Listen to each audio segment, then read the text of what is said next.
Hello, everyone. Today is March 10th. My guest today is Jonathan Fusaro. Jonathan is a wildlife biologist. Thanks for coming on the podcast, Jonathan. Yeah, thanks for having me on. You're welcome. So, how did you get into what drew your interest into wildlife biology? Well, I'm kind of one of those rare people that knew what I wanted to do at a really young age, I guess you could say. I was always fascinated with the outdoors and wildlife. And I actually grew up in Rhode Island, and nobody in my family was really outdoorsy at all. Although I had one uncle that was a real positive influence on me for the outdoors, and my parents were super supportive of anything I really wanted to get into with myself and my two older brothers. So I just, for some reason, just really was interested in wildlife. I was checking out encyclopedias on wildlife since I was a little kid in the library. Um, so, and then I got into uh, high school, and I went to a college preparatory school that allowed me kind of focus on specific studies I was interested in. And environmental science was really interesting to me. And I essentially just realized that I wanted to get into animal science of some sort. I thought I would wanted to be a veterinarian or I wanted to be a zoologist. And then I met a wildlife biologist and got to spend a day with them volunteering, and just I was hooked. So after that, yeah, I just started looking at schools to go study wildlife biology across the nation. Wow. How old were you when you met that wildlife biologist? I think it would have had to been about 16 or 17. So my junior year or so, I think. Okay. And Mhm. before that, most of your exposure to wildlife had it been with your uncle? Yeah, a lot of it was with my uncle. He was a hunter, the only one in our big family. It's a big Italian family on one side. And yeah, he was the only one that hunted. But I did have some friends that were into backpacking, so I would go up into the White Mountains of New Hampshire and backpack. My best friend's dad would take me up there, so that really opened my eyes to being outdoors as well. And I really enjoyed it. So yeah, it started young, man. I just was really excited and kept exploring that interest. Wow. And where did you end up going for to school for and you went for wildlife biology? Yeah, I did. So I ended up getting into quite a few of the schools I was interested in. In fact, my dad busts my chops to this day about not going to Maine where I had a full ride. But I Wow. wanted to go to Montana, so I just wanted to get out west and get into the big mountains where there are elk and like big wildlife we just didn't have back east. And so I got into the University of Montana in Missoula and went to undergrad there for 4 years. And I came home my first year, but then after that, I spent the rest of my summers doing field work, doing wildlife biology for my professor on multiple different projects in Montana. So I really got some good experience in that area, researching wildlife and in school and undergrad there. Who was directing your uh who was directing your field trips over the summers? Was it your professor? Yeah, I got a work study, so it allowed me to work for him during the school year, doing the kind of boring stuff, crunching numbers and doing analyses on wildlife management projects. And then I did the field work in the summertime for him. And I did most of that work on this road ecology project. And we were looking at movement of large mammals across an area they were thinking about turning into a major corridor to Glacier National Park. So it was a really cool project to be a part of. Wow. Mhm. And during that time, you know, did did you immerse yourselves a lot more in the outdoors around? Was it Missoula? Yeah, in Missoula. Yeah. Oh yeah, I mean, I was a total rookie when it came to the outdoors at that point. I mean, I had been on a couple backpacking trips, but with my buddy's father, and I hadn't done any solo trips on my own at that point, and I just kind of went in full on when I got out there doing solo backpack trips for my friends. I bought a canoe, went down rivers I should have never gone down. I just kind of went for it, and luckily didn't die and got hurt in any of my adventures. Wow. And then I also got, like I said, I was into hunting when I grew up from my uncle, but it was kind of a weekend warrior thing that happened a couple times a year. And I really enjoyed it, but I didn't have friends that hunted back east. I had some friends that fished, and I did a little bit of fishing, but we didn't hunt hardcore back east. And then when I got to Montana, it was a lot of people there hunt, and I was really into the culture of the folks that hunted there, hunting for food and supplying food to their family and learning from their family, generational hunters, and that got me really excited about figuring it out. And yeah, I as a student, it was pretty easy to get a license because you're a resident right away, and so licenses are relatively cheap there for residents. And it was a great experience, although I wasn't very successful at all when I was out there. Hunting is extremely difficult. I tried real Yes. hard, and but not very successful when I was there. Wow. And so, did your professor hunt? No, he did not. There was a couple of professors that did hunt, and I never went hunting with them. But the professor that taught me was primarily interested in small mammals, and he was kind of an old school mammalogist, and he was a well respected guy, but he wasn't so much into the hunting aspect of the outdoors, as far as I knew. Okay. What animals did you study during your time there? So, like I said, we were looking at movements of large mammals across this corridor in northwest Montana. And we were putting out trail cameras to survey for any wildlife that came through. So, in that area we were studying, there were mule deer and whitetail and moose and elk. And there was potential corridor for grizzly bear, though there was no documented grizzlies at that time up there. This was back in 2004, 5, and 6. And then there was a wolf pack up there, and we did get them on camera, so that was pretty neat. So it was a lot of camera movement and looking at that whole corridor with cameras. And then we also did some bighorn sheep captures, which was a lot of fun. We helped capture a couple bighorn and got collars on them. We were looking at their movements across that road corridor as well.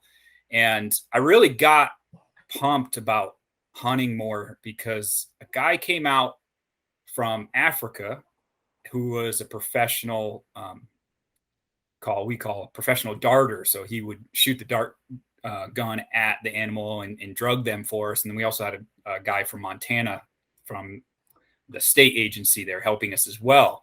And my job with a couple other people was to scout the bighorn sheep and essentially guide them to them so we could get in shooting range with the dart gun. And shooting range of the dart gun is pretty much shooting range of a bow, essentially. I mean, you can't shoot much farther than 50 yards. Wow.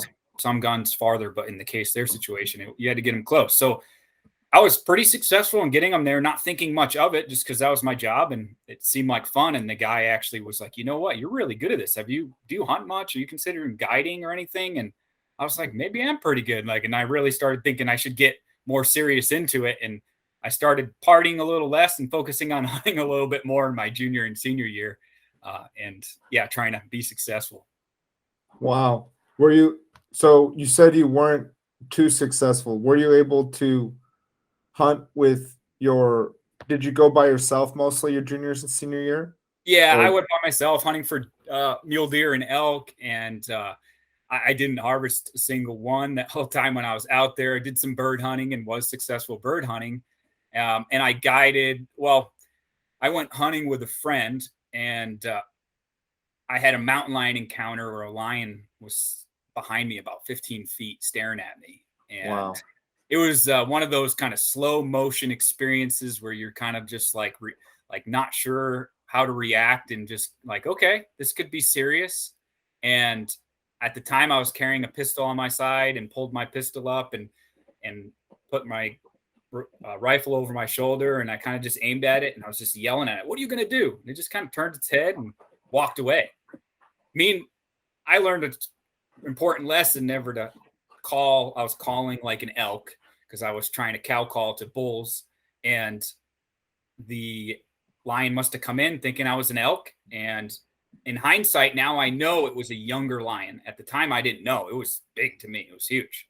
But in hindsight, having done some lion work since then, I realized it was a younger lion that was interested, maybe never even saw a person. I had backpacked 7 miles into the backcountry at that time. And so, yeah, it was a wild experience. And then a couple days later, my friend came out and I got him on a mule deer and he harvested one. So we shared in that meat and everything. But yeah, I hunted hard and learned a lot. And so that was a good experience for me, but not successful. Wow. What were some of the things that you learned while in school?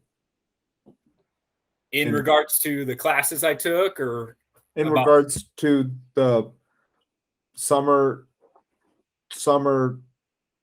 research projects and going out to Montana versus growing up in Rhode Island and being surrounded in the mountains and being immersed in a new environment that had a lot more nature, and you were able to do a lot more, like hunt pretty close to where you lived, I would assume. Yeah, oh man, it's I could spend a whole podcast talking just about what I learned in that experience. I mean, it's worlds different. I grew up on the beach, right, in Rhode Island, and so I was 5 minutes from the beach, and so I spent a lot of time there. And these are just drastically different landscapes and different climate, and so it was a lot of different vegetation. And I learned about wildfires out there. That wasn't really a thing where I grew up. I learned a lot about one of the interesting things about the culture out there, the very rural culture out there, is it's so common for people to have family members that are hunters, or somebody in their family that are hunters, and the respect they have for the landscape and the environment that they're in, and the stewardship that they put into it. There are millions of acres of public land out there, and it's everybody's land. But in Rhode Island, we don't have a lot of public land. In fact, I was lucky enough that I had about 1,200 acres down my road that I could access. It was a wildlife refuge that we could hike and spend time in, and you could hunt in. But in hindsight, most people don't have that experience in back east to that magnitude, where you have that much acreage unless you own it, and learning about public land and the resources that we have across the West. It's a pretty amazing thing that we have in the US, and it's unlike any other country really in a lot of ways, except for maybe like Canada or something. So, it taught me, of course, you're out there for college. It taught you independence, right? I was becoming a young man and figuring life out, and really trying to figure out what direction I wanted to go within my career and where my skill set was. And, I learned a lot about how wildlife and wildlife management isn't just about wildlife. It's a lot about human management and the challenges that you face with people in the landscape. Making decisions, based on human dimensions, not always wildlife and biology. So that was one of the big things too. Is there an example, like when you say that specifically from that period? I know there's a lot now too, but. Oh man, yeah. I mean, at the time, hot topic for sure, just like it is now, is carnivores.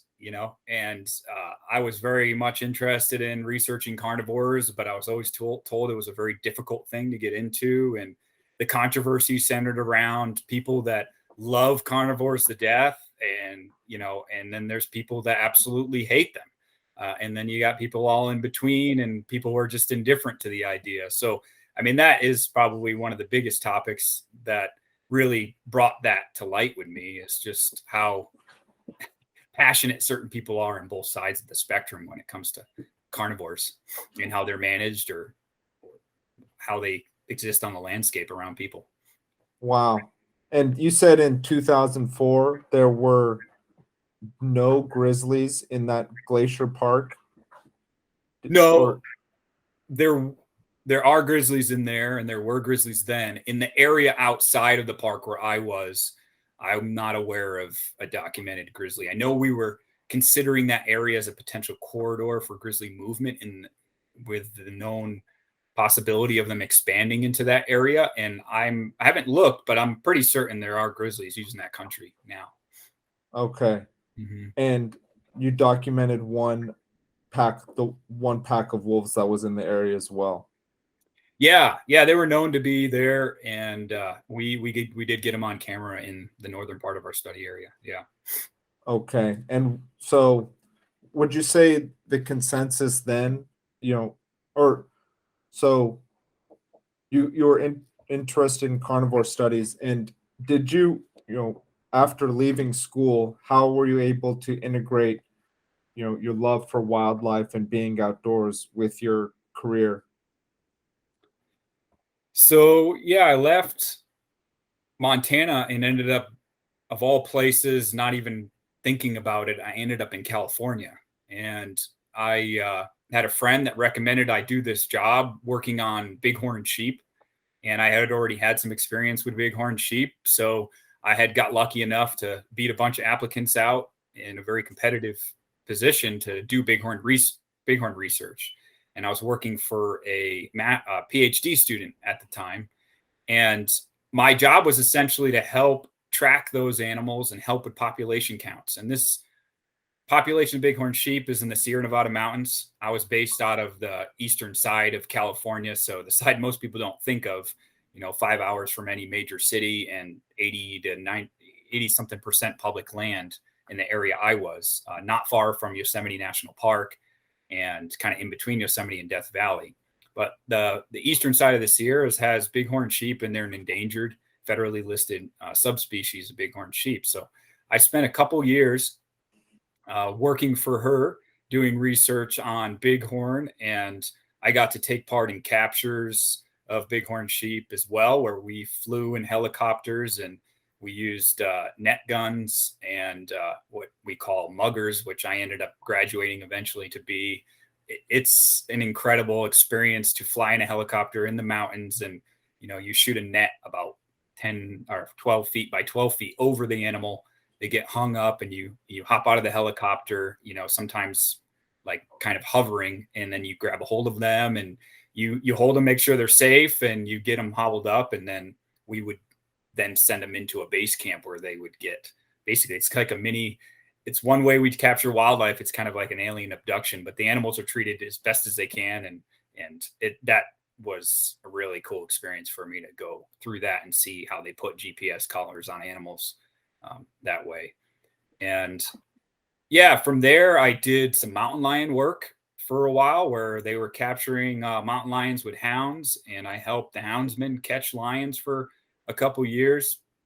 And we put GPS collars on them, and we were tracking their movements relative to how they're impacting those Sierra Nevada bighorn sheep, and when they're preying on them, and how many of them are preying on bighorn, and monitoring them. And in that office, I got a lot of opportunity to work on a multitude of species. So I helped with elk there for a while. I helped with mule deer, and I jumped on an opportunity, do bald eagle surveys when the time came up, and just kind of kept diversifying and working really hard, and working more hours than I ever got paid. That's for sure. I still have a spreadsheet of hundreds of hours I never got paid for, which, didn't matter to me at the time. It was all the experience. I mean, some people would pay to do what I did, for work Yes. because it's enjoyable. So yeah, but my position was 9 months. So I would take 3 months off every year. And typically I would go do another wildlife job somewhere else in the country. So I went to Wyoming and did work there. And I went to Alaska and worked in the Bering Sea on fishing boats, doing work for National Marine Fisheries Service. And, when you're a wildlife biologist, you kind of have to travel a lot and bounce around a lot. And it makes it really challenging for certain people who get to settle down, with a family real quickly, or they don't have the ability to travel like that for some reason. I just kind of lived on the cheap out of my pickup truck and didn't have a girlfriend for very long a lot of times. Or if I did, they had to be a biologist too and get it, which definitely happened at times. We both were kind of doing the same thing. But at home base was always Eastern California for me. I would keep coming back. It kept drawing me back in. So over time with that, I actually got an opportunity when I was in Alaska to come back again and start a master's program on black bear. And Wow. I was just ecstatic. And so I came back down and I ended up going to grad school at Utah State University under a professor there that specializes in human wildlife dimensions and human wildlife conflicts. And with that degree, I learned incredible amount about, what it takes to actually manage wildlife and getting data collected and how you analyze that data and how it can be used and how to share that with the public. And that experience was really worthwhile for me to take it to the next level in my career. And essentially what I did for my master's was I looked at survey techniques for black bears in California using what they call DNA based capture mark recapture techniques. So collecting hair essentially from bears in a systematic manner across the landscape to count the number of individuals. And I was the first large scale project to do that in California.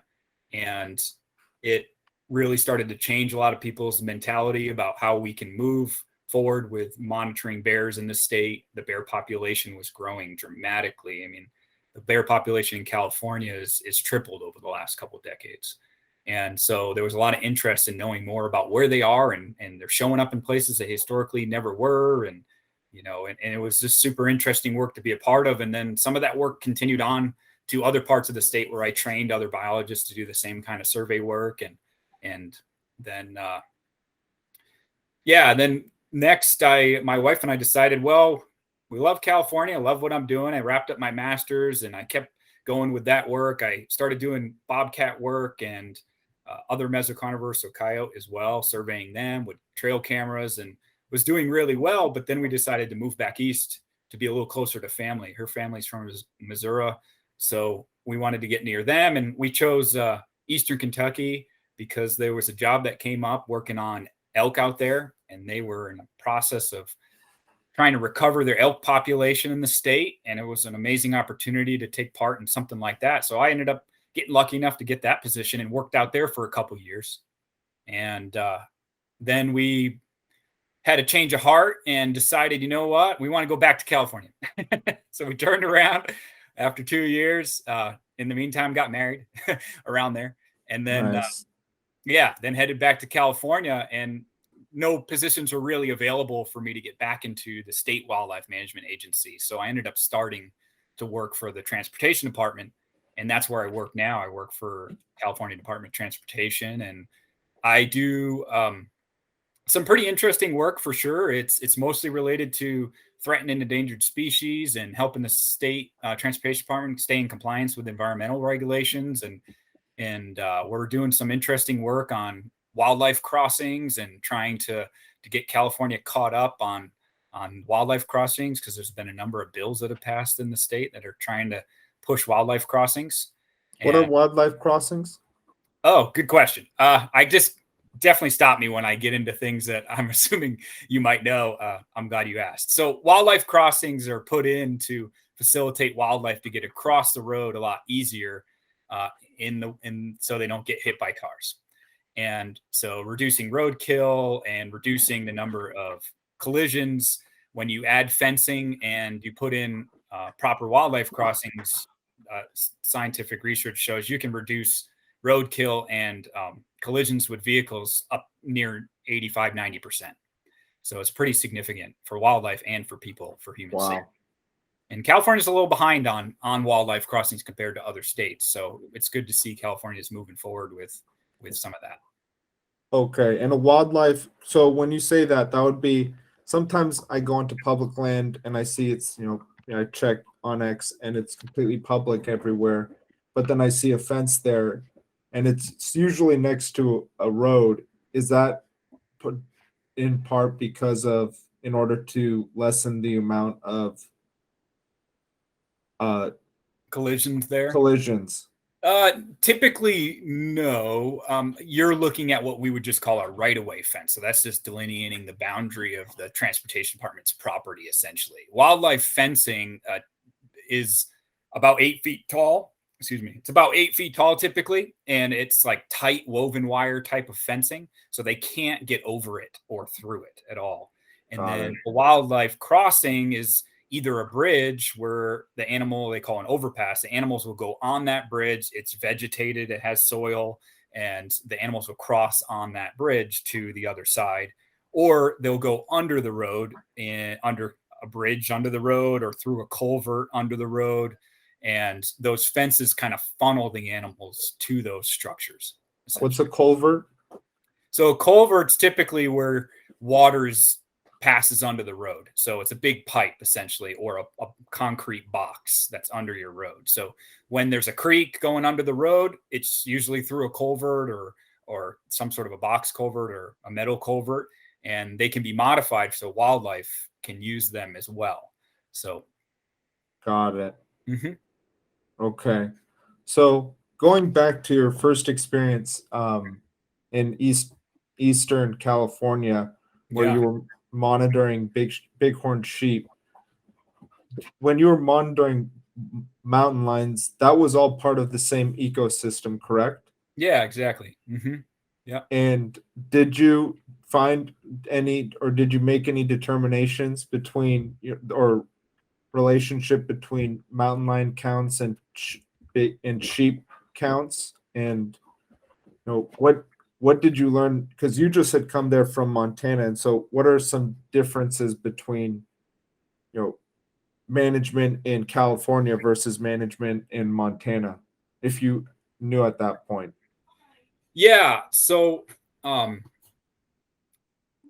in California, mountain lions are fully protected species, and meaning you cannot hunt them, trap them at all. And in Montana, mountain lions are huntable. And I'm not, I'm pretty sure you can use hounds, but I'm not 100% sure about that.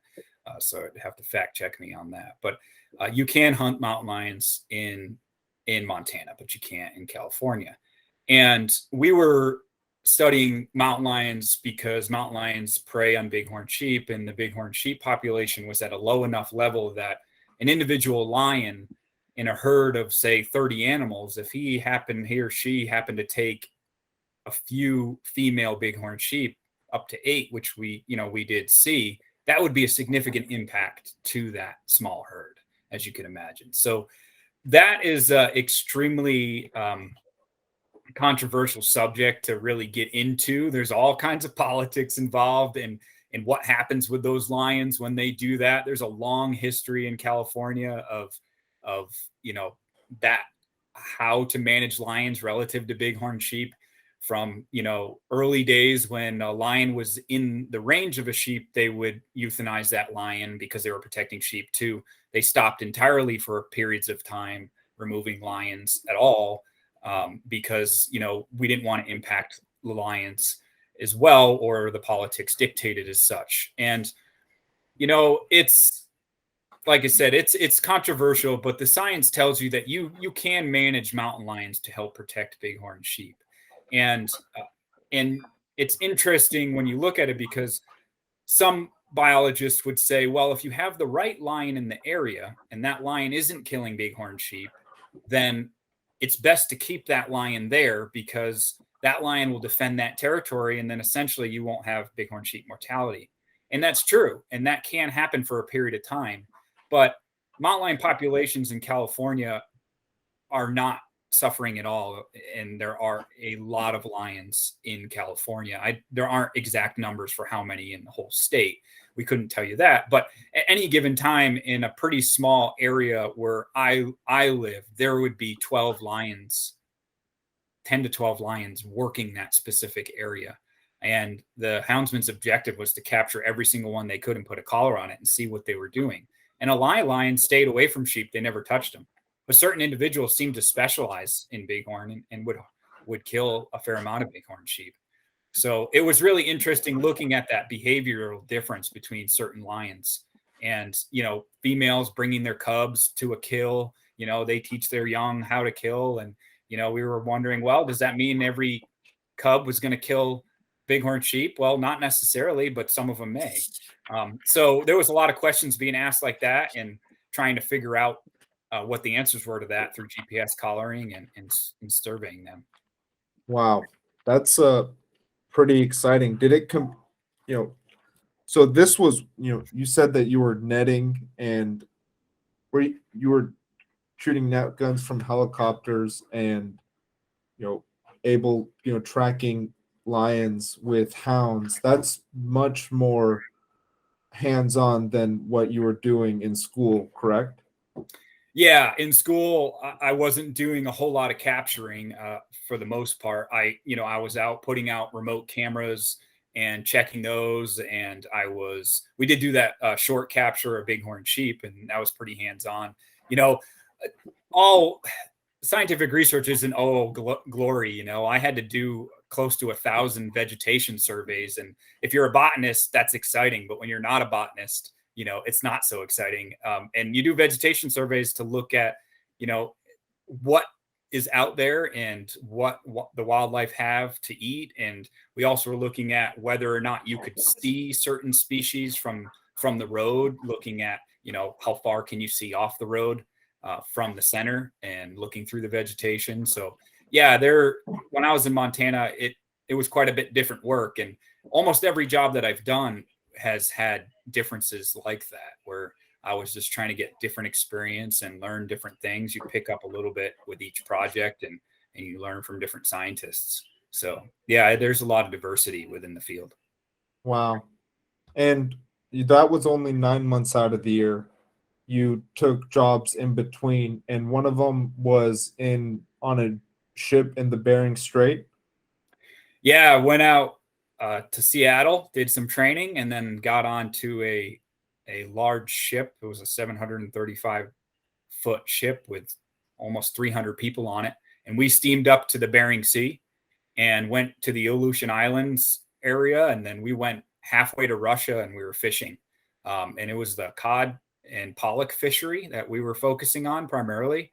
So my job was to be on the boat, and for 12 hours a day, I was working and I would watch for endangered species being caught when they were running their nets. So essentially we had 7 boats catching for our boat. And so those 7 boats would drag a massive net that could hold about 55 metric tons of fish, collect fish, bring it to us. We would bring it onto our boat, and then they would dump the fish into holding tanks, and I would watch for endangered species being dumped for 4 hours, and then the other 8 hours I would be in the ship, and I would do sampling of what was coming across the conveyor belts and seeing what percentage of this species and that species were there, and essentially all that data was being used to help set quotas by the National Marine Fisheries Service and to really monitor the fish population. So as you can imagine, I wasn't the most liked person on the boat because I'm essentially the government. I'm the man watching,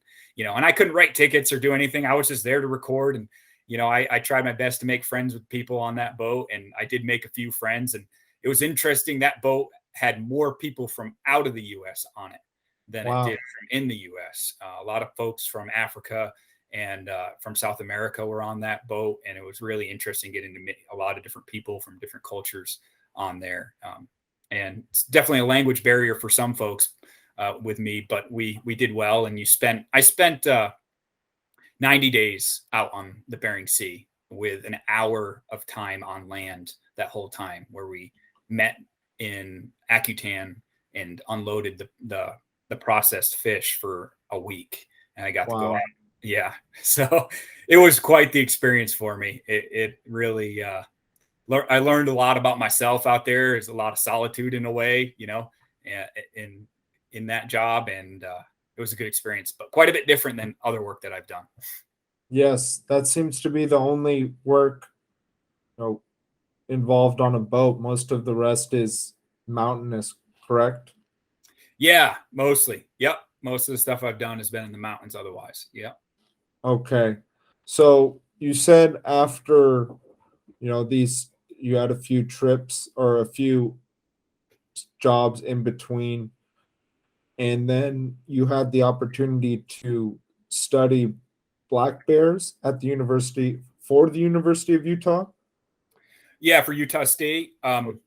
Well, yeah. So the it's it's kind of like that. So I had the work and the funding developed within California Department of Fish and Wildlife. So we developed the project, and then I essentially, and it's not that common, but it does kind of happen this way, where I basically sought out a professor to work with and said, "Hey, I have my own funding for my own research. I want to do this project. I'm going to pay for my own schooling. Would you advise me and take me on as a professor?" And he was all for it. So um, yeah, so it was primarily funded from what are Pittman Robinson funds. If you're Are you familiar with how that works? No. So um, there's an 11% tax on guns and ammunition and other hunting products. And that tax, I can't remember the year that it was put on, but it's been around for quite a long time. And so a, a certain percentage of that money that comes in from guns and ammunition goes to each state agency. And there's a calculation they do based on the number of hunters you have and the amount of land that you have, essentially, I believe. And California gets a fair amount of those funds because of, we actually have quite a few hunters, believe it or not, and we have a lot of property. So it's a grant system. So you write a grant proposal, and the state has to match those funds 25%. So the federal government provides a 75%. And my research was funded primarily from that. My whole position and everything was funded from that. And it continued to be so after my master's as well. They didn't pay for my degree. I paid for my degree myself. But yeah, that's essentially how all that came about. And that program, I was in it for 3 years. Okay. Took me 3 years to do. Were you based in California, or were you in Utah State? I did all my field work in California, and it was in the eastern side of California. And then I would go to school for classes, so to Utah for classes. Okay. Mm-hmm. So during the actual class time, you would be in Utah. What time of the year would you be in the Eastern Sierras? Spring and summer. Okay. Mm-hmm. Yeah, when the bears are active. Got it. Okay. Mm-hmm. So even while this semester is going on, would you go to California because the bears were out of hibernation, or would you wait till the semester was over? We had a set schedule the way we were doing these surveys, and so I timed it so I could finish my classes and then head over to California to do my field work. And I started my field work in June, and so it carried out through the summer when the bears were most active. Yeah, and we did do some GPS collaring. It wasn't directly tied to my master's work, but we ended up capturing bears as well and putting GPS collars on them and tracking them because we were trying to figure out, how they move in the landscape, where they hibernate. There's not a whole lot of known about black bears in the Eastern Sierra and in that specific region. So we started getting that GPS collaring work going as well. What's the benefit of GPS collaring in tracking an animal? Man, it's changed the world of a wildlife biologist. In fact, some of the old timers were pretty disgruntled about the idea of putting GPS collars on animals just because they felt like they were going to be out of a job. But you're not out of a job. There's an intense amount of work still to be done as a biologist. But you're getting precise locations of those animals on a schedule that you set. So some GPS collars are programmed to get one location a day. Some of them are programmed to get 8. Some are programmed to get them every 30 minutes. It depends on the types of questions you're asking and what type of research you're doing. But essentially, you get to see how they move across the landscape. And nowadays, the GPS technology is so incredible that you can literally log in to see where animals are when the locations upload from via satellite into the internet. You can see where they are. So you don't necessarily have to recapture that animal again to get that information from them. And they have programmed drop-off mechanisms. So at a certain date, those collars will drop off. And so it's quite incredible to be able to see, looking at you think you know what habitat they use based on where you've surveyed and where you see sign of them, but until you see a GPS collar on them, you really don't know what habitats they use and how much they use one area versus another area. And you see these incredible movements of animals, like black bear, for instance, in our area would move 30 or 40 miles to travel to find pinyon pine nuts to eat during certain years when the pinyon pines are that good. And we just didn't really know that it happened to that magnitude and that certain individuals would travel that far for things like that. And when animals get GPS collared, sometimes when they become nuisance wildlife, and say a bear breaks into a house, GPS technology has shown us that you can take that bear and put him 100 miles away and he'll go right back to where he was potentially. Wow. Or you can track him to where he goes next, and a lot of times he goes into somebody else's urban area, some other urban town, and cause problems there. So there's a lot you can learn from these GPS collars. It's kind of endless questions and research. Okay. So is that you said that when you had this opportunity, there was a new form of research going on. Was it this GPS collaring that allowed you to research carnivores much more finely? Yeah, GPS, if I'm getting at your question accurately, GPS collars had been out for a little while before I got into my field. Since I've been doing this, they've gotten better for sure. The technology of being able to look at it on your computer in real time almost is been since I've been a biologist. But the technology for the GPS collars is grown dramatically since I have been a student, or since I was a student. And the DNA technology as well, because that was mainly what I focused on, has increased significantly too, where it's become way more cost effective to do surveys with DNA based survey techniques. So, some animals like carnivores are so cryptic, it's really difficult to track them and follow them without GPS collars. And counting the number of individuals on the landscape is really difficult. But DNA has allowed us as biologists to be able to get at that question a lot easier. You can actually get DNA from fecal pellets, so deer poop. You can scrape it and get DNA off that, and people will count deer from that, or elk. And we use hair snare collection devices, a non-invasive technique, doesn't hurt the bears. They essentially come in for a scent that they're interested in, and they go over barbed wire, and the barbed wire snags their hair, and and then we collect that hair on a schedule and then run the DNA from the hair sample. So we never even had to see the animal to count that one. Wow. Mm-hmm. That's really exciting to be a part of. Yeah, it's an interesting profession to be in. It changes a lot, and it's one of those things where you're constantly trying to keep up with what the current thing is and the best thing is, and trying to get the public the information that they want. And answering these questions about wildlife is in some ways getting a little bit easier, as long as we have enough funding to do so. I mean, that's probably the most limiting factor, is the amount of funding we would have to essentially do this kind of work. And if we had military type funding, we'd know every animal in the landscape almost, I'd say. But wildlife isn't funded incredibly well, so we're just limited based on that. So outside of government funding, you mentioned what tax? The 11% tax. I think it was 1937. Okay, I might yeah, be that sounds wrong. right. Yeah. Okay. Yeah, that sounds about right. Yeah, it's called Pittman-Robinson tax, and there's also the Dingell-Johnson tax, which is on fishing equipment. So they have a similar system for fishing equipment as well.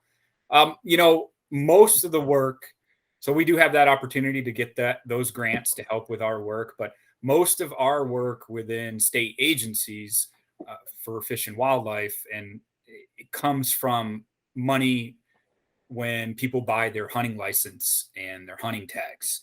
So that's the bulk of the funds that come in. So, and that money is typically used for those species that are paying the bill, essentially, but it does get used for other things as well. And some states have a general fund coming from taxes to pay for wildlife, and in California typically doesn't have that except for special opportunities. And it seems like some of that's happening here and there more often now. But generally speaking, hunters kind of fit the bill for any sort of wildlife management and wildlife research that goes on with a state agency. Through purchasing tags and licenses. Exactly. Mm-hmm. Okay. And then that 11% tax doesn't make up too much of the ability for wildlife management groups to, actually do the work that's required. I couldn't tell you what the percentage is, but I mean, somewhere around 14 million, I believe, on average, is what comes into California from that federal funding. And so it's a pretty high percentage of what comes in, but I couldn't tell you exactly how much it is. Okay. Mm-hmm. Got it. And so if so most of the funding that comes into wildlife management, does come through hunters. What about, do other recreational activities pay for it? Or is it really, mostly hunters fronting the bill? I mean, which is understandable because they're taking a pretty, sizable piece of life, or attempting to having the right to take a life from the land. But so they're putting in a decent amount of money, and I guess what would happen if hunters stopped hunting? Is the question. Say all of a sudden you just waved a wand and there were no hunters. I'd hate to see what that world looked like, to be honest with you. I mean, there's a lot of things that could change and happen that way. Hunters have taken, so back in the 1800s, early 1900s, when we had market hunting, there was no regulated hunting and there weren't really state wildlife agencies. And when state wildlife agencies came about and hunters were the ones that decided to basically make that happen and put a tax on themselves to help fund wildlife, I mean, we've brought multitude of species from the brink of extinction. And, essentially the money that we contribute, it it's kind of hard to weigh out the value that we've brought in, because we put a lot of money towards game species, but most of the work we do with habitat and such benefits all species that use that habitat. And most hunters would tell you, I guarantee, that they're not just in support of hunting because they get to go hunting to fund wildlife that they get to hunt. They're into it because they want to support all wildlife. Their hunters aren't the only people that contribute to wildlife conservation. There's a lot of other conservation organizations that are not hunting oriented that try to put money towards wildlife preservation and wildlife management. We all put money into the federal government to help with the Forest Service and the Bureau of Land Management, and they manage the lands for wildlife. So, the general public does put in money towards wildlife. But what's really interesting to me is in recent years, there's been a number of attempts at hunters saying, well, if you want to manage wildlife more along your lines of being a non-hunter, then why don't you put more money into wildlife conservation and wildlife management? Sorry if you hear my wife is doing things over there here in the background. Essentially what I'm getting at there is we have tried to see if people who are backpackers or bird watchers or, kayakers or any sort of outdoor enthusiast would put a tax on their equipment to try to add money to the pool of wildlife conservation and habitat improvement. And that's been put through and attempted a number of times, have been shut down pretty quickly and easily. So, it's really interesting when you start looking at, who foots the bill and then, what would actually happen if you ask them to put their money where their mouth is. But if you got rid of hunting altogether, you'd lose a lot of funds for wildlife management. And I think wildlife would suffer significantly. but that also said, hunters are important for management of wildlife, trying to keep a balance in this human dominated landscape. I mean, if you just remove hunters from the equation in certain situations, certain areas, you will see wildlife get to a point where there's overpopulation. And, then once there's overpopulation, you have more problems with humans and wildlife interactions. And then people start not liking wildlife. And I've seen that just on a personal level with people. When bears start coming into a community, at first it's really neat and it's cool and they like seeing them. And then the bear population continues to grow and they have more bears, and bears are breaking into their houses and breaking into their cars, and and they feel threatened by this massive carnivore. And next thing they know, they don't like bears. They don't want them anywhere near them, and they get like kind of combative about it. And we'd rather people enjoy wildlife. And hunters play a role in managing species that I think is really important. And there's not a lot of people that do hunt, relatively speaking, to the whole population. But when they do the surveys of the general public, an unbiased survey of asking people, what are your thoughts on hunting? Generally speaking, people are accepting of hunting in the 80 percentile. Most people are accepting from high 70s to low 80 percentile. People start rejecting the idea of hunting when you start adding certain elements like, do you accept hunting of bears? Well, then you'll start losing people right away. Or do you accept hunting for trophy? Oh, then you'll lose. I think the stats are around 30% of people will accept hunting for trophy. But then as soon as you say, well, are you accepting hunting for the acquiring meat and feeding your family? It'll jump up into the 90 percentile. So, it's an interesting thing, an interesting topic to really dive into. And we could talk about that for a long time, of what it would look like without hunters on the landscape. Wow. And like you said, we have us and possibly Canada have one of the richest, natural park systems, public land systems in the entire world. And I think we have one of the richest wildlife populations in the entire world too. And that's because of hunters and, even the individual who set about national parks, President Theodore Roosevelt, was an avid hunter. And so, just a lot of people, they want to care, and it's tough for them to imagine, this system where actually, you know,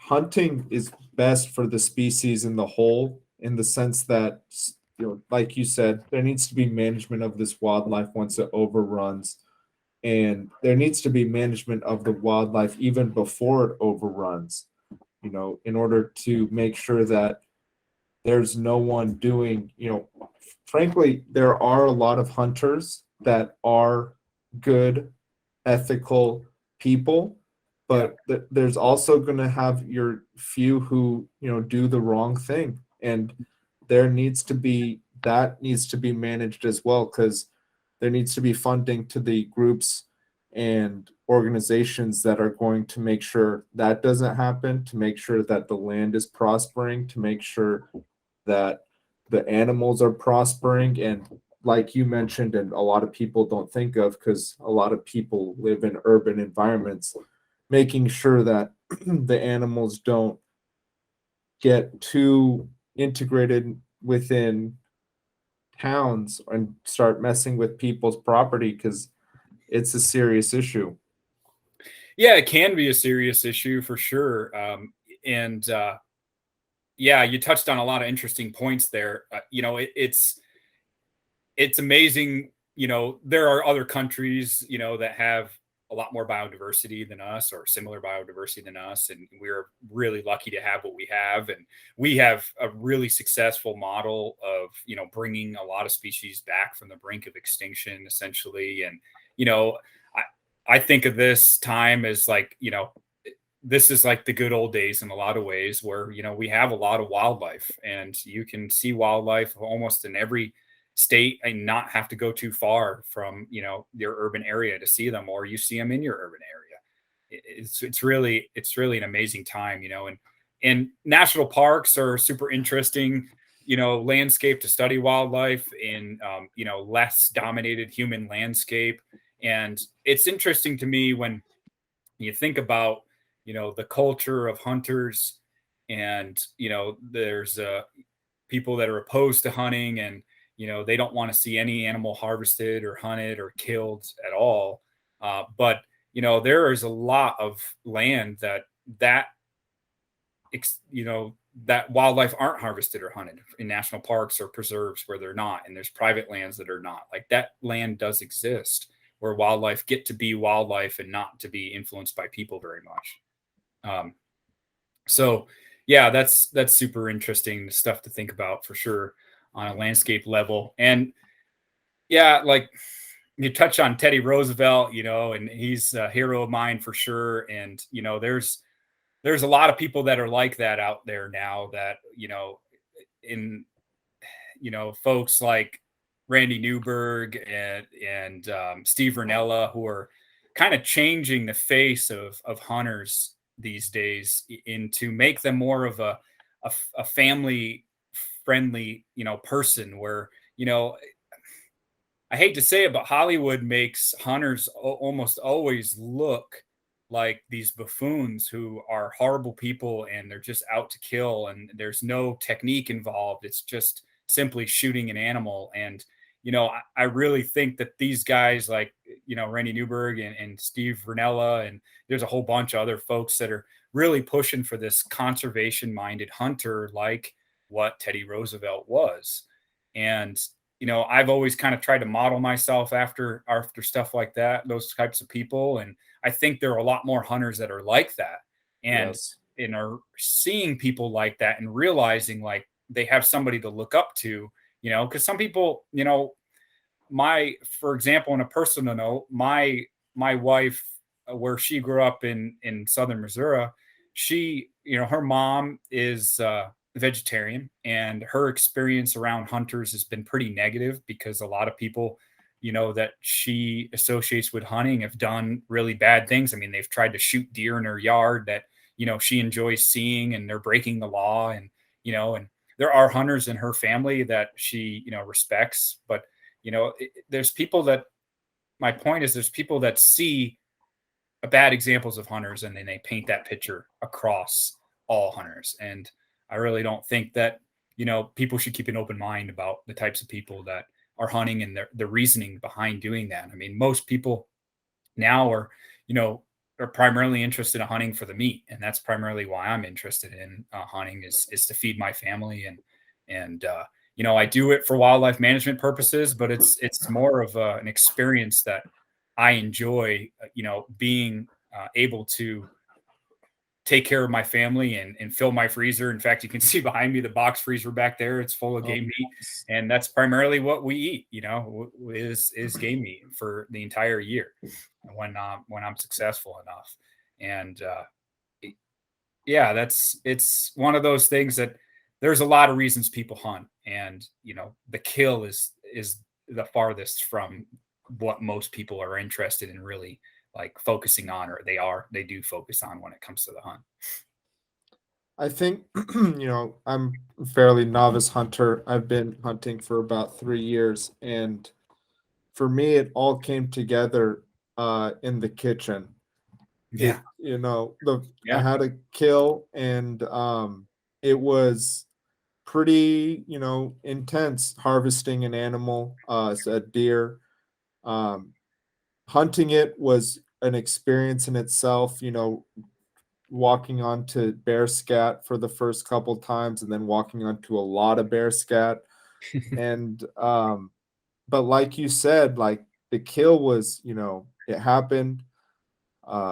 It was pretty intense, and Yeah. harvest was pretty, it was a lot of work and really hard, and I didn't have anyone there. So, and then just by the end of it, once I had the meat, it was still all just like kind of a lot happened. But then, once you start feeding yourself, once I started feeding myself and realizing, okay, I didn't, buy chicken from the grocery store. This is literally something I went out and, did something that I really love, being outdoors, being in a, you know, mountainous nature area alone, hiking with a lot of equipment, and then, being surrounded by animals. Like, you love animals. Before much sooner, much before I was a hunter, I loved animals. And, most people who aren't hunters don't get anywhere near these big fauna that we have available, or in our public lands, and they're pretty incredible. So Yeah. I got to be around them and then enjoy it. And then the kill, that's a part of a part of it. If we want to be vegetarian, then Yeah. I mean, I don't think even killing, there are people like your family that, don't have to kill at all, because you'll kill, the animal, and you'll be able to feed them with the meat. Yeah. But, there is a certain level of, death that has to come about if we're eating meat. And even to the vegetarians, like, there's land that needs to be cut down in order to maintain, you know, Yeah. farm. Nobody's hands are clean when it comes to when we're humans. We use resources. Wildlife need landscapes and resources. And whether you're vegan or vegetarian, you're right. I mean, there's no way to avoid, impacting wildlife. You may not kill them directly, but and yeah, there's certain people that can't handle killing an animal, and I don't blame them. I mean, I get sad when I have to kill something, or I not say have to kill something, but when I do kill something, I do get a little bit sad. But I am very thankful that what the animal provides for me, and for what it Yes. provides for my family. And it's uh, it's one of those almost primal experiences. I feel like it had to be in my DNA for me to do this, because I didn't grow up in an environment directly that was all about hunting. I didn't have a father and a grandfather that hunted, and I did have an uncle that helped me a little bit and guided me for sure. And I cherish him and my experience with him doing that. But somewhere in my DNA, I was a hunter, and I am a hunter. And it's one of those things that I just feel like I have to do. And like you said, the difficulty of getting that meat out, I weigh 160 pounds, and then I throw 90 pounds of meat on my back with all my other gear and such, and then pack that out. And then that's what they call type 2 fun, right? I mean, it hurts. Yes, It's type 2 for challenging, but sure. some people really enjoy type 2 fun doing other things. I used to rock climb a little bit and done some mountaineering things, and and some people enjoy that, and I enjoy it through hunting. And I get somewhat of a reward from that, is the meat that I could possibly come out with. But I mean, most of my time when I'm hunting, I'm not successful. It's not, Yes. it's not like, in the psychological part of it too, there's like a whole aspect of the mental health that it improve my mental health improves when I'm out there. When I work that hard for Yes. something, I go through the ups and downs of like wondering if I'm making the right choice, and if I had an attempt but it failed, and it happens often, and making a million mistakes and being able to accept those mistakes. And then you go out with buddies too, and that's a blast. I mean, I'm not sure if you've hunted with Yes. friends, but sharing those experiences together and working hard. My wife, she's super supportive of me hunting, and she loves the meat and everything. And I cook, for us all the time with this stuff. But she got me into horses, and so I've been learning to become a horseman for the last, since I've known her. I keep telling myself I'm a novice, but I've been with horses for close to 7 years now, I guess, with her. But I still feel like a novice with horses. But this year, when I harvested a deer, I packed it out about 4 miles, and she met me halfway, and we loaded up my horse and walked out together. And she had brought the dogs out, and it was an amazing experience to share that with her, and, go through that tough, hike out. And even though my horse was carrying it, it's still a pretty tough hike in the Sierras. And, and she was excited to be a part of it. Usually it's something I do kind of solo by myself, but to involve her in it was really fun. That sounds very fun. And yes, hunting with friends is an amazing experience. And another thing that you pointed on is, I tell people I hunt, but very rarely have I been a successful hunter. I mean, you go out like 40 plus times and I've been successful once. So Yeah. it's Well, I told you I grew up and I was hardly successful back east, and then when I got to Montana, I tried real hard, but I got some grouse, but that was it. Like I didn't have much success until I got to California, and it wasn't for lack of trying. It's a challenging thing, and there are some hunts that are types of hunts and opportunities that are pretty easy. You can set yourself up to almost have 100% success, but the type of hunting I do in the mountains is a challenge, and there's no gimmies, that's for sure. so what types of hunting are you interested in now? Man, I am a generalist when it comes to hunting. I like to do a little bit of everything. So I have a Labrador that I do bird hunting with and rabbit hunt with him. So he's a kind of a versatile dog. I've turkey hunted and I enjoy turkey hunting. And so I'll get into that. I always have to try to do some ungulate, the deer hunting, so I can try to fill the freezer. And I bear hunt as well, but I have yet to be successful. Even though I was a bear biologist and spending a bunch of time studying bears, I've yet to be successful in actually harvesting a bear. And I know a lot about bears, and I definitely know how to get close to them. I've had a lot of opportunities, but never harvested one. And so this year is, as long as we can still hunt bears in California, for me is going to be the year of the bear, where I try to harvest a bear before I harvest a deer. And bear meat I've eaten a number of times. It's incredible, and if you know how to cook it and process it, it's a great meat protein source. And uh, you know, I go crawdad fishing. I don't do a whole lot of fishing, but I kind of just do what's around me. I dug out some snapping turtle out of my freezer that I harvested in Kentucky when I was living out there, and finally cooked that, because when I traveled, it just kind of got buried in my freezer. I cooked that the other day, and that was fantastic, surprisingly really good. Wow. Yeah, any opportunity I can get to try something different. I'm not real picky with it. I just like the challenge, and learning new things and learning about that species to hunt them. That's awesome. And it's exciting to get, your feet into everything. Get your dog involved too. The hunting with the I love dog it. is incredible. Yeah, yeah, he loves it, and it's interesting. When people question whether or not dogs should be involved in hunting, and you just spend one day with my dog, and see how happy he is, and what is such a good, he lives in my house. He's our family. Sleeps on the couch, and he's a good dog and listens real well. And we go hiking all the time, and then but you never see him more excited than as soon as I have a gun in my hand, and he knows as soon as he sees it, he's like, okay, we're going hunting, and he will just spin and go nuts. And and then immediately his whole demeanor from being a goofy Labrador turns into a, like, a well-tuned machine to the best ability of I could train. And he's just a different animal. It's incredible. So yeah, he loves it, and it's great to see him work and be a part of that. That's very exciting. Mhm. And you mentioned this as you were speaking about bear hunting. You said if we have the opportunity to. So in California, there's currently a bill, or there's a petition A petition, yeah. to ban bear hunting. Yeah. Mhm. Could you speak about that? Yeah. So the Humane Society of the United States put in a petition to ban bear hunting, and they would like to see bear hunting banned until the state has better population estimates, essentially, or updated their bear management plan.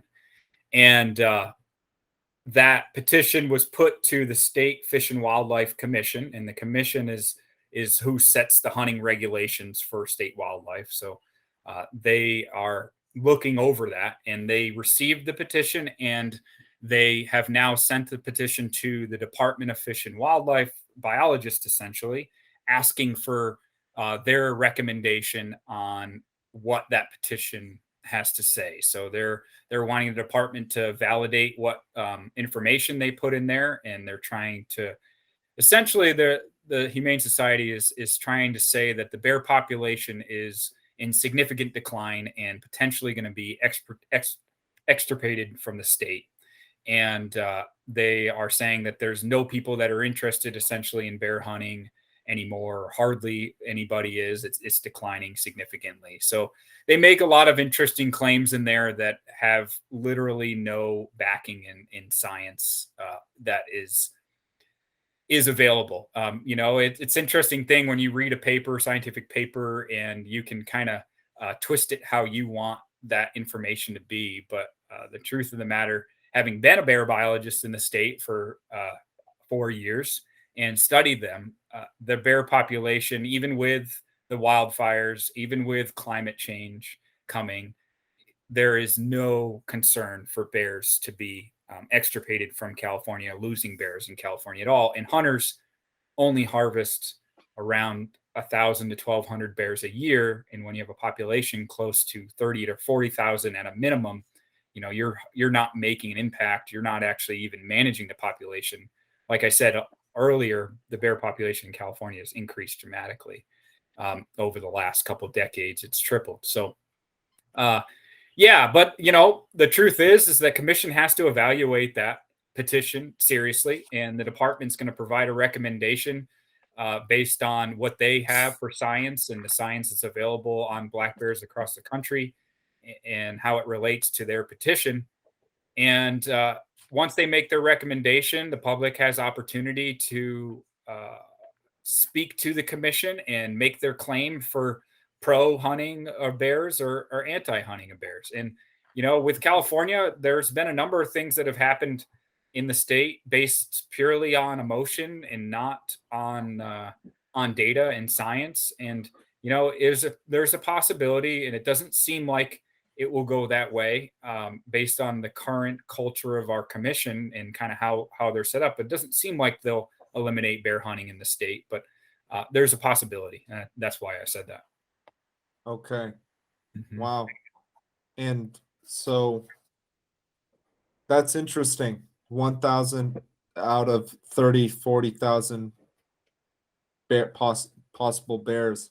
One thing, I've hunted in California over the last 2 or 3 years, one time in Klamath National Forest, and then the second time, many times down here. I live in San Diego and we have Cleveland National Forest, but there are no bears here.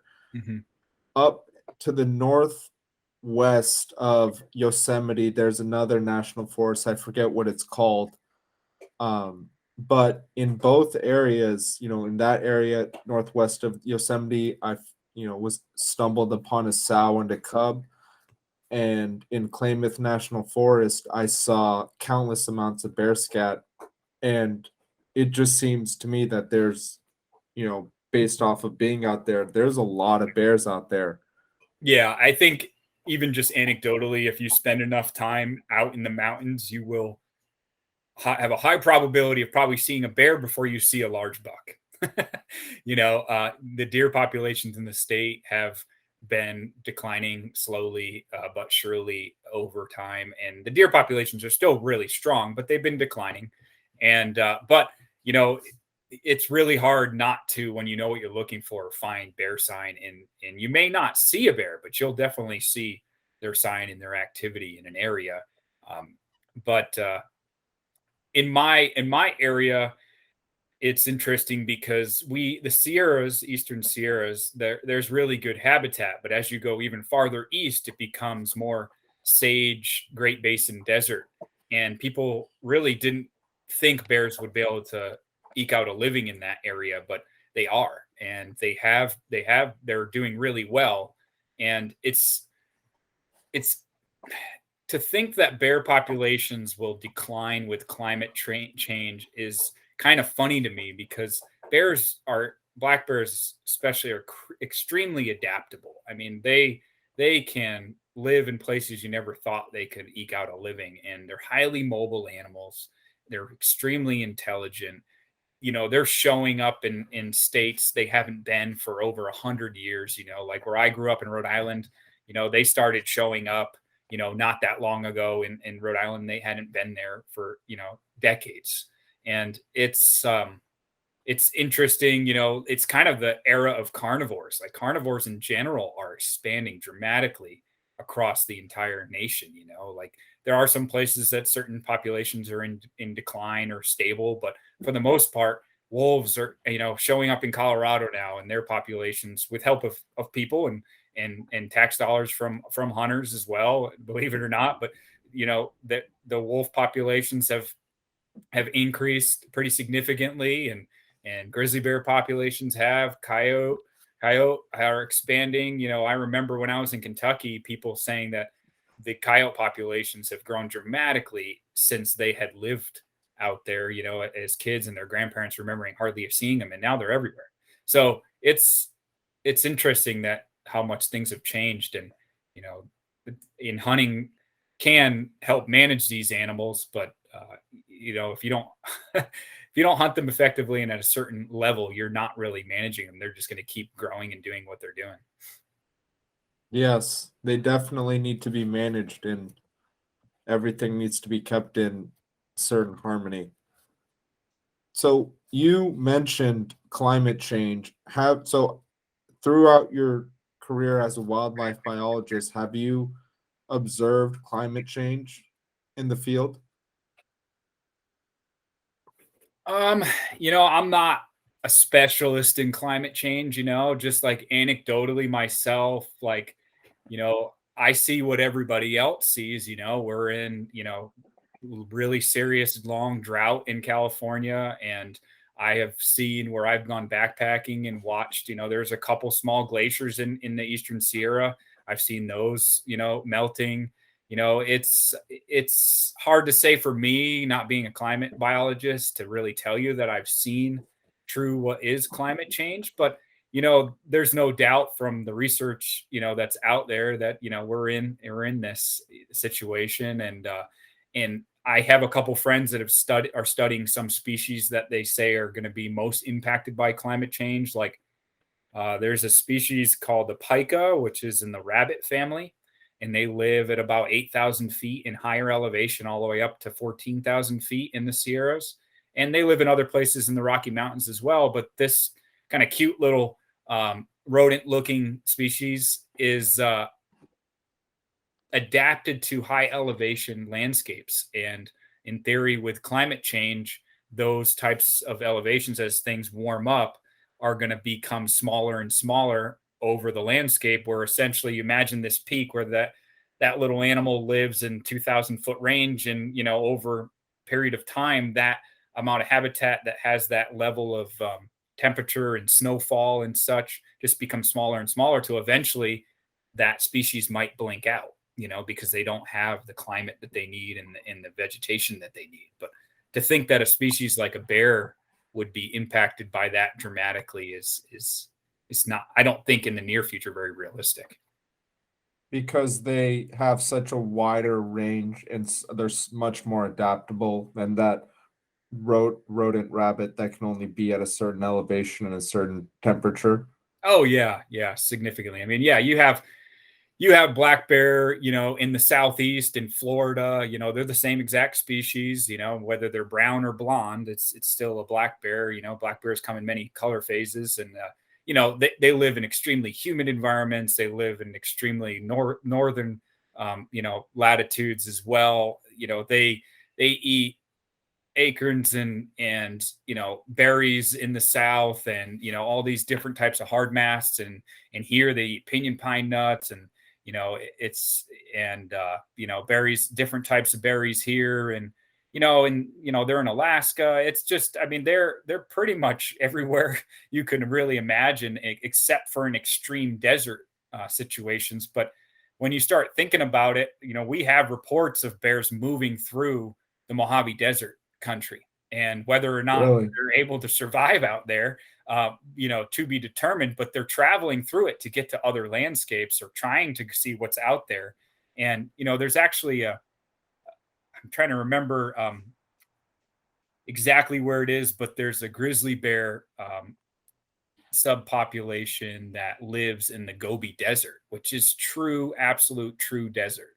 And those animals are adapting to living in an extreme desert environment. So, I think bears, we underestimate them. They can live in the middle of the city pretty much, where they show up in these urban communities and they eke out a living, and people are accepting of them being in their community, like raccoons live there. And then you have them in extreme wilderness, remote areas without, any problems surviving. Very adaptable creatures. Hmm. And you've studied them quite a bit in your career. Hmm. So one question I did have was another, part in your career, you went and studied elk in Kentucky, correct? Hmm. So what was different about being in the Appalachian Mountains versus the Eastern Sierras? Yeah, the Appalachian Mountains are incredible landscape. It's just way different in a lot of ways. The climate's significantly different. It's a very humid landscape. In the area that I was in Eastern Kentucky, I was told that you can be in 100 yard area that has over 40 or 50 tree species in that one area, whereas in certain parts of California, there might be just one in that, Yes. in that area. The diversity is incredible there. And the ruggedness of that landscape should not be underestimated. It's not 14,000 foot peaks like over here, but it's just straight up, and you're not climbing up rocks per se, but it's just slippery leaf litter, and it's a wild landscape. It's quite a bit different, and so elk were extirpated from there, in during the days of the what do you market hunting, and they started bringing elk back in from numerous states out west. I think most of the elk came from Utah, and they started bringing them in, and then I believe, now I should know this, the late 90s or so when they started bringing the first ones in, but I could be wrong. There's some great videos out there for you to watch about their recovery, but they're essentially trying to recover that population. And they got that population up to about 10,000 animals. And Wow. it's a huntable population now. They issue around 500 to 600 tags a year for people, and the public really, for the most part, enjoys having them back in their landscape. And they're doing quite well. And I got there, when the population was doing quite well, and they actually, I helped with a little bit of preliminary research and moving some more elk in Kentucky to a public land area that didn't have elk yet, and I just found out that they moved them into that county, and so they released more elk out there, and I'm sure those elk with that habitat will do really well. I took part in some captures that we helped transport or get elk to other states. So Wisconsin is repopulating their elk, and so we caught elk for them, and the guys and gals from Wisconsin came down, and they transported them all the way up there. And so Kentucky's been now a source population for helping other elk populations in other states in that region. So yeah, it's a really exciting time to be over there. We did captures of elk, fawns as well, and there was a couple graduate students starting on that project when I was out there, where they were looking at survival of fawns and seeing what's killing fawns and what their survival rate is. And I did hunter surveys of hunters, looking at what they thought about their opportunity and what could be improved with the department. And yeah, it was a really cool experience, and really some good folks out in that country, and living off, a lot of people living off the land, and would love to get an elk tag, but they have a lot of whitetail out there, and they primarily feed themselves off of game meat. A lot of folks in that region do. And yeah, it's just a very different place, and it's really cool area. That's very cool. Is a when you say fawn, do you mean a deer fawn or an elk fawn? Elk calf, I guess, is, yeah, elk Okay. calf. Yep, the baby elk. Yeah. Mhm. Okay. Wow. That's exciting to go out there and be able to see the contrast in the two Mountainsides. Oh yeah, and having studied elk some in the West, and these are the same species. Seeing them in in Kentucky, and listen to an elk bugle in a hardwood forest, and it just seemed like I was kind of back in time. It was amazing. It's amazing seeing them out in the West, but that seems more like commonplace now, and you see it in movies and everything too.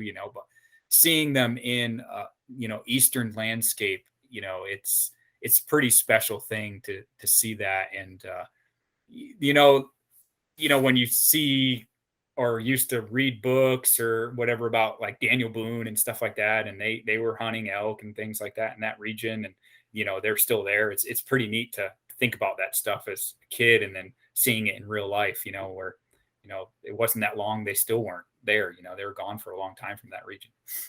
Yes, and you're doing a lot of work that's assisting in, bolstering up these populations and placing them in these habitats they used to be in, which is exciting. Yeah, man. Like I started with, I've always interested in animals, and I always wanted to try to do everything I could to help them. And I feel like I've accomplished a lot in my career, but I just can't get enough of it, and I keep trying to do more for wildlife. I've dedicated a lot of time and my energy to conserving wildlife, but then I also take advantage of the resource that we have as a consumptive user, harvesting them and hunting them. And I it's interesting, and it's not so much common, I think, or maybe it is a little more common, but there's not a whole lot of biologists still that hunt and hunt and fish. It seems like it's a little bit more of a dying breed, that they're, biologists that still hunt and fish. And, uh, you know, there's still a cohort that does, but I feel like, we contribute a lot with that passion as hunters as well, and add a different element to the research and the conservation of them. Absolutely. Well, Jonathan, are there any last words you'd like to tell the audience before we wrap up?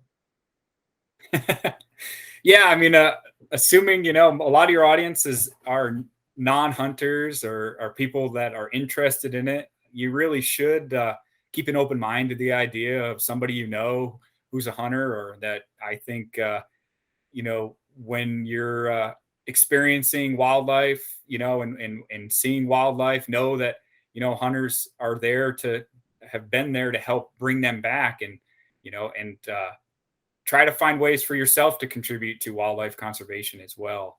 I think, and you can join a lot of different organizations, even if you're not a hunter. There's a lot of organizations that are out there that are hunting centric. I'm a member of at least a dozen different organizations that put a lot of time and effort into wildlife conservation and wildlife management. And, you can also buy a hunting license and not go hunting. And, there's a certain percentage of people that buy licenses across the country that don't go hunting, and that contributes to conservation and wildlife management. So if you enjoy the outdoors and in your public lands, and you enjoy getting out there and seeing these animals, then try to help them out any way you can. My guest today has been Jonathan Fusaro. Thanks for coming on the podcast, Jonathan. Yeah, thank you. It's been great talking with you.